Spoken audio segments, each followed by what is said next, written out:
학생 여러분 안녕하십니까? 이번 시간에는 중학교 2학년 물질의 특성 중에서 밀도에 대해서 알아보도록 하겠습니다. 자, 밀도라고 나와 있는데 밀도는 기본적인 식만 알아도 밀도의 반 이상을 다 이해했다라고 알면 돼. 자, 밀도를 하기 전에 일단 첫 번째 부피와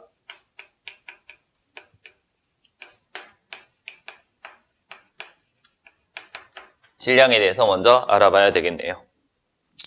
자, 부피라고 하는 것은 물질이 차지하는 공간의 크기를 얘기하는 거야.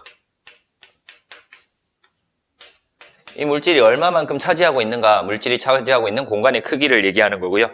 질량은 무게하고 비슷한 개념이지. 그래서 장소나 상태와 관계 없다. 상태가 변해도 그리고 장소가 변하더라도 상관없이 변하지 않는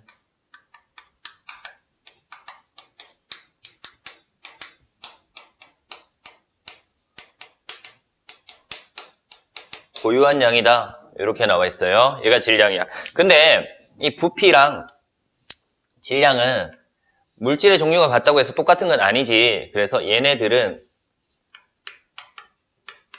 물질의 특성은 될 수 없습니다. 물질의 특성은 될 수 없다.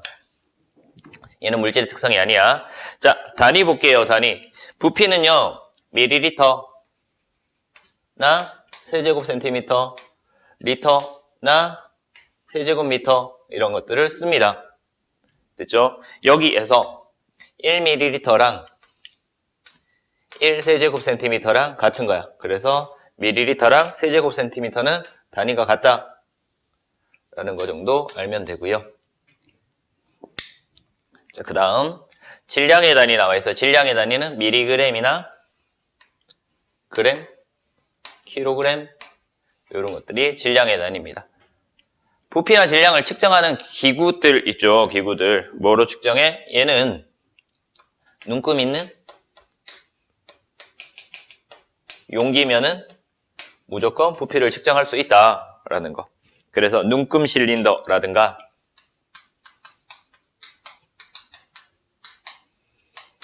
부피 플라스크,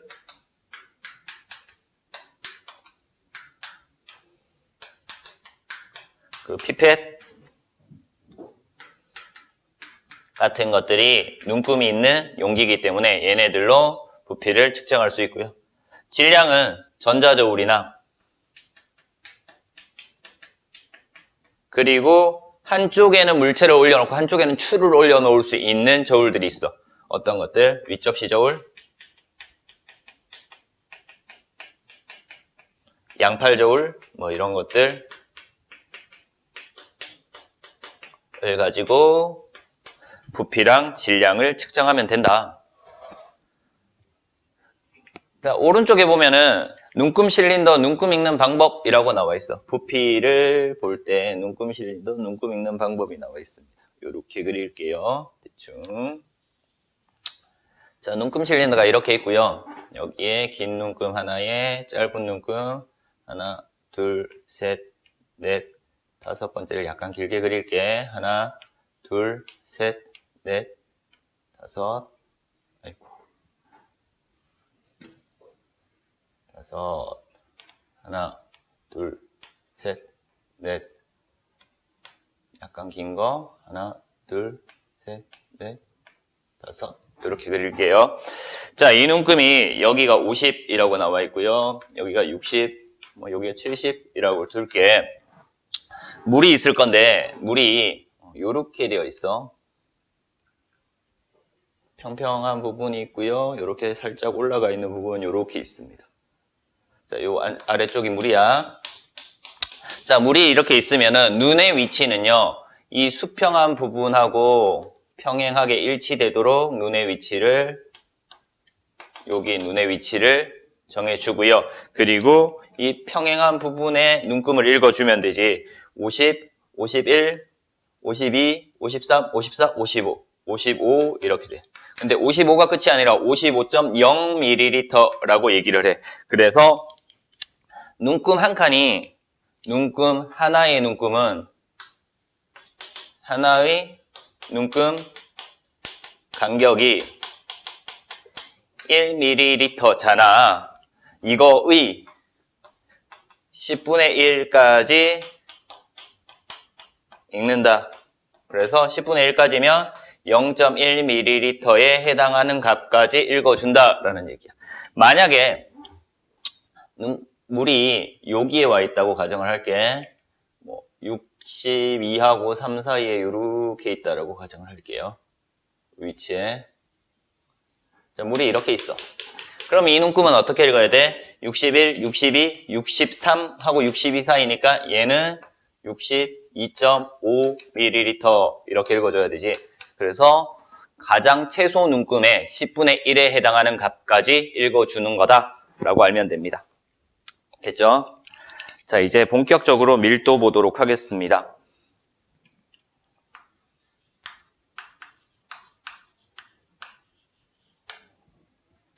우리 질량 측정하는 방법은 1학년 때 배웠던 거기 때문에 안 하고 그냥 넘어갈게요. 윗접시 저울이나 양팔 저울 같은 경우에 사용하는 방법, 윗접시 저울 사용하는 방법 나왔죠? 1학년 때 무게, 질량 이런 것들 할 때 나왔던 것들이니까 그냥 보고 넘어가면 되고요. 자, 밀도 나와 있는데 밀도는 공식만 알면 돼. 공식만. 일단 밀도에서는 밀도는 부피분의 질량이다. 그래서 밀도 구하는 식이 이렇게 돼요. 밀도는 부피분의 질량이다. 그래서 대입만 시키면 되는데 밀도가 크면은요. 밀도가 작으면부터 하자. 밀도가 작으면 위의 존재 뜬다라는 거야. 밀도가 크면은 아래쪽에 위치합니다. 가라앉는다. 그래서 위치 가지고 밀도가 누가 큰지 작은지를 알 수 있겠죠. 그렇죠? 그리고 밀도는 물질의 종류에 따라 다르다. 물질의 종류에 따라 다르니까 이 밀도는 뭐가 된다? 물질의 특성이다 라는 거. 물질의 특성이다. 물질의 종류에 따라서 밀도가 다르기 때문에 물질의 특성이다 라고 알면 돼. 자, 이거 비교를 할게요. 컵이 이렇게 있어요.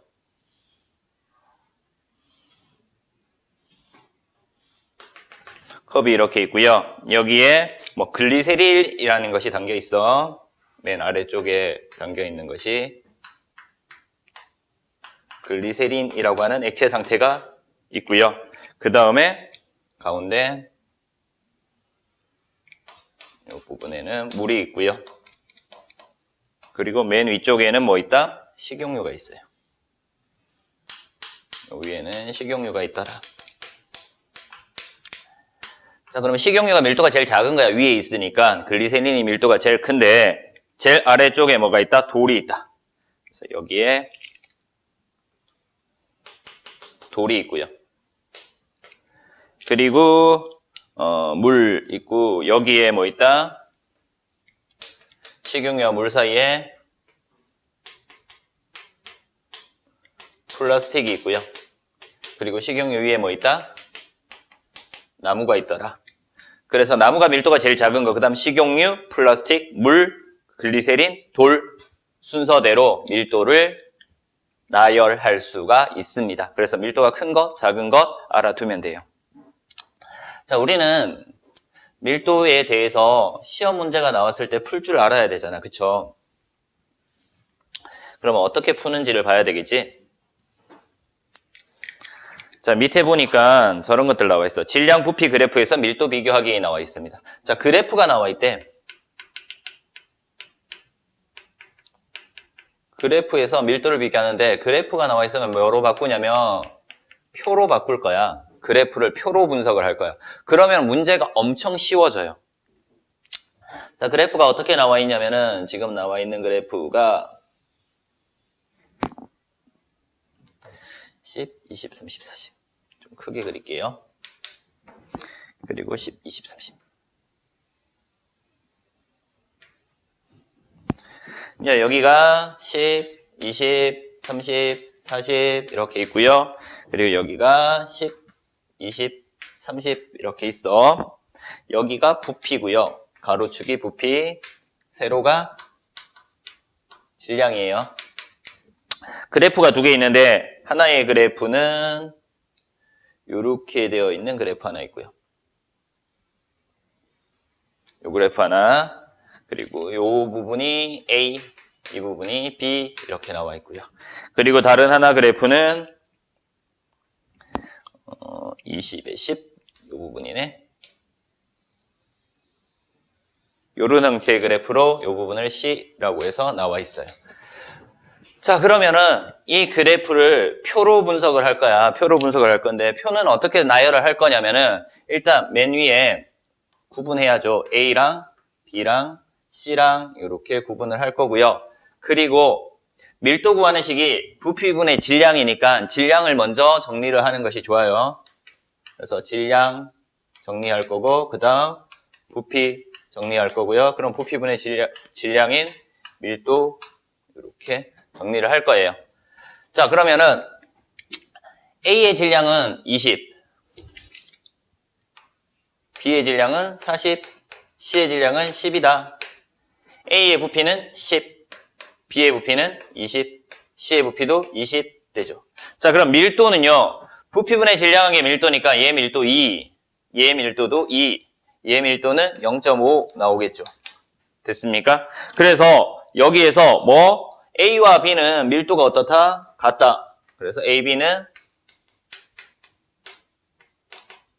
같은 물질이다 라는 걸 알 수 있어. 그리고 시험에서 물의 밀도가 1로 나온단 말이야. 그러면은 여기 있는 얘는 A하고 B는 물보다 밀도가 크니까 어떻게 돼? 가라앉는다. 얘는 0.5니까 물보다 밀도가 작으니까 물에 뜬다. 이런 것까지 구별할 수 있으면 됩니다. 됐습니까? 그래서 그래프 나오면은 이렇게 간단하게 표로 정리를 해서 문제를 풀면 쉬워진다라고 알면 돼. 오른쪽에 아르키메데스의 원리라는 거 나와 있어요. 아르키메데스의 원리. 그냥 듣기만 하자. 아르키메데스가 뭐하니? 왕이 왕관을 만들었는데 얘가 순금인지 아닌지를 확인해 달라고 하지. 그래서 순금이면은 금의 질량과 왕관의 질량이 같을 때 넘친 물의 부피도 같아야 되지. 밀도가 같아야 된다는 얘기야. 근데 왕관에 넣었을 때 넘친 물의 부피랑 똑같은 질량의 순금을 넣었을 때 넘친 물의 부피가 다르다라는 것을 알게 되고요. 그래서 왕관이 금으로 이루어져 있지 않았다라는 거. 그 당시에는 밀도에 대한 개념이 없었지만 밀도를 통해서 알 수 있었던 거다라고 알면 돼. 됐죠? 여기를 지울게요.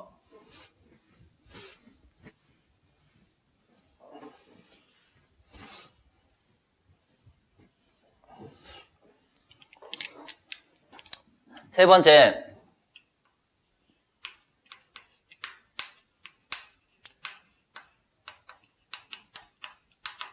밀도가 변한대.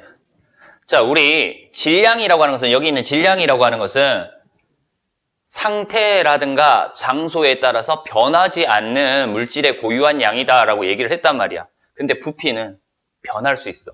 그래서 밀도 변화는 뭐 때문에 변하냐면은, 밀도 변화는 부피의 변화 때문에 나타나는 거다라고 알면 돼. 그러면 이 밀도랑 부피는 어떤 관계야? 반비례 관계잖아.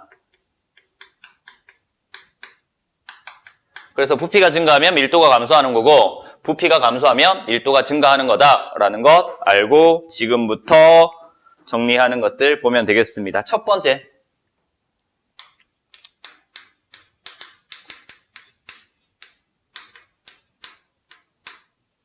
기체의 밀도 나와 있습니다. 기체의 밀도. 기체의 부피 보는 거죠. 그래서 기체의 부피를 보자라는 거야. 기체의 밀도를 보자라고 하는 것은 기체의 부피를 보자라고 하는 거고요. 기체 부피는 이거야. 압력이 커지면 기체 부피는 작아지니까 밀도가 어떻게 된다? 커진다. 압력이 작아지면 기체 부피가 증가하기 때문에 밀도가 작아진다. 압력과 기체 부피 사이의 관계 무슨 법칙이라고 우리 배웠어요? 압력과 기체 부피 관계는 반비례한다. 보일 법칙이었죠. 그래서 보일 법칙에 의해서 압력에 의해서 밀도가 변하더라 라는 거 알 수 있었고요. 자, 그 다음에 온도가 높아지면 기체 부피가 증가하죠. 그러면 밀도가 감소하게 되고요. 그렇죠? 온도가 낮아지면 기체 부피가 감소하기 때문에 밀도가 증가한다라는 걸 알 수 있어. 자, 그럼 이거는 온도랑 기체 부피 사이의 관계는 어떻게 된다? 무슨 법칙? 샤를 법칙이었잖아.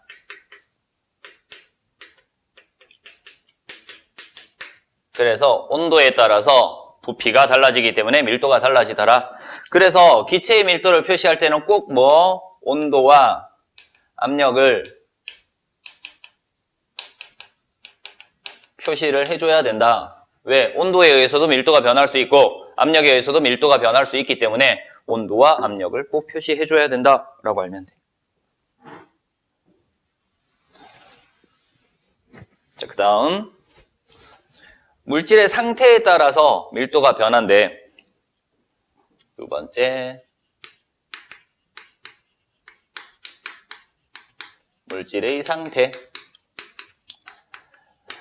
자, 일반적으로 고체, 액체, 기체 상태가 있단 말이야. 고체 같은 경우에는 분자 사이 거리가 되게 좁은 거지. 그래서 부피가 작은 거야. 그리고 액체는 고체보다는 약간 떨어져 있는 상태니까 부피가 좀 더 클 거고요. 기체는 많이 떨어져 있기 때문에 부피가 엄청나게 크다라는 거 알면 돼. 그래서 일반적으로 질량은 같은데 부피 보면은요. 부피를 보면은 고체보다 액체가 조금 더 클 거고요. 액체보다 기체가 많이 더 크겠죠. 기체가 부피가 많이 더 커. 그러면 밀도는 부피랑 밀도는 반비례한다 그랬으니까 반대로 되겠지. 밀도는 고체가 가장 크고요. 그 다음 액체 그리고 기체가 엄청나게 작더라. 자, 얘가 일반적인 경우야. 물질의 상태에 따라서 밀도는 이렇게 변하더라. 부피가 이렇게 변하니까 밀도가 이렇게 변한다라는 걸 알 수 있다. 근데 예외가 있어요. 예외. 예외가 시험 문제 잘 나오겠죠. 물이야, 물. 그래서 부피는요.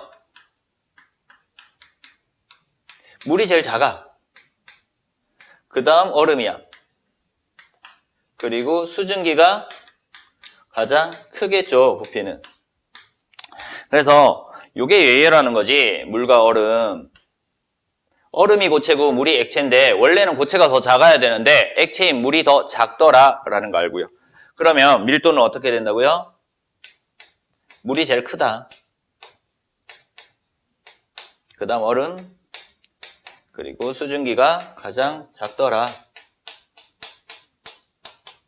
자, 예외로 나타나는 물에 대한 부피에 따른 밀도 변화, 상태에 따른 밀도 변화 이렇게 알아두면 되고요. 자, 이것 때문에 밀도가 물이 얼음보다 더 크기 때문에 나타나는 현상. 얼음이 물 위에 뜨죠. 그래서 겨울철에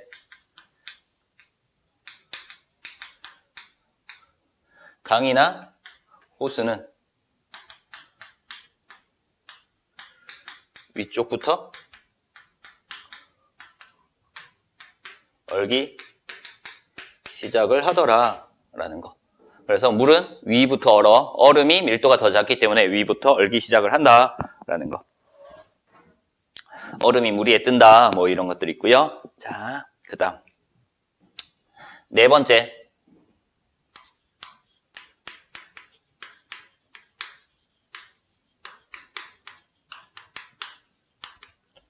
밀도와 관련된 생활 속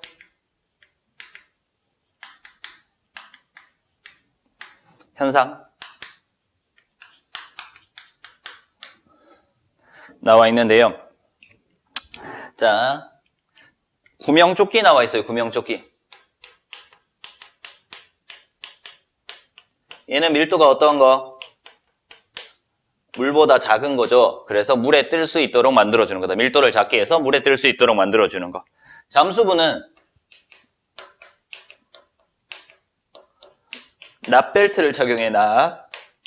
얘는 밀도가 크기 때문에 어떻게 잠수가 잘 되도록 물에 잘 가라앉도록 해주는 거다라고 알면 되고요. 헬륨 나와 있어. 헬륨.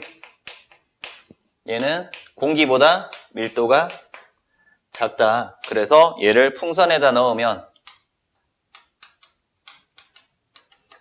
풍선이 뜬다. 그지? 위로 올라간다. 근데 이산화탄소 같은 경우에는 밀도가 공기보다 크다. 공기보다 밀도가 크니까 얘를 넣으면 우리가 그냥 후 불어서 풍선 부는 거야. 풍선이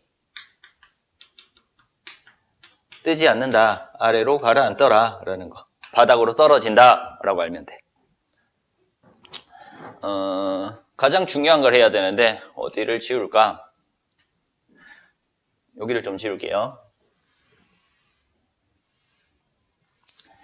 가스 누출 경보기가 있어요. 집에 이렇게 있어. 집이 이렇게 있다고 가정을 하고요. A라는 집에는요, B라는 집이 있고요. A라는 집에는 LNG를 사용을 해. LNG라고 하는. LNG, 도시가스야. B라는 집은 LPG 사용을 해. LP가스, LPG를 사용한대. 자, LNG는 어떻게 되냐면 공기보다 가벼워. 그래서 이 LNG는 어디에?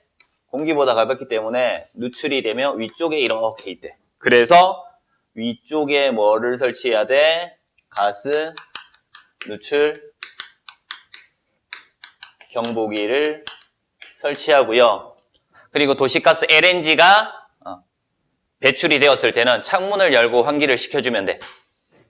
자, LPG 같은 경우에는 누출이 되면은 공기보다 무겁기 때문에 밀도가 크기 때문에 아래쪽에 위치를 해. 그러면 아래쪽에 뭘? 가스 누출 경보기를 설치를 해줘야 됩니다. 됐죠? 그래서 얘는 LPG가 샜을 때는 문을 열어두고요. 빗자루로 이렇게 쓸어내듯이 가스를 밖으로 빼줘야 된다라는 거 알면 되겠습니다. 자, 오른쪽에 있는 내용 하나만 더 볼게요. 오른쪽에 혼합물의 밀도라고 나와 있어요.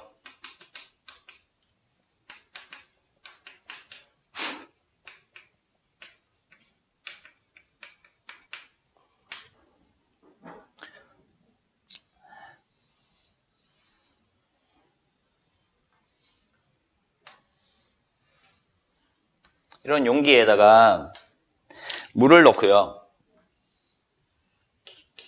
물을 이렇게 넣고 달걀을 넣대. 달걀이야. 달걀을 넣대. 순수한 물을 넣었을 때는요. 달걀이 가라앉아 있어. 왜? 달걀이 물보다 밀도가 크기 때문에. 근데 여기에 뭘 넣냐면은 소금을 넣는단 말이야. 그러면은 이 물이 무슨 물이 돼? 소금물이 되겠지. 소금물이 되면은 밀도가 점점 커져요. 누구보다? 달걀보다 밀도가 커지니까 달걀이 어떻게 돼? 이렇게 뜨겠죠. 소금물은 달걀보다 밀도가 크니까 달걀이 뜨게 된다. 뭐 요런 것까지 알면 되겠습니다. 됐습니까? 자, 우리 이번 시간에 물질의 특성 중에서 밀도에 대해서 알아봤어요. 밀도. 밀도 구하기 위해서 부피랑 질량을 측정할 수 있어야 됐고요. 밀도 구하는 식이 부피분의 질량이었다라는 거 대입시켜서 풀면 되고, 그래프로 나왔을 때는 표로 고쳐서 풀어라라는 거.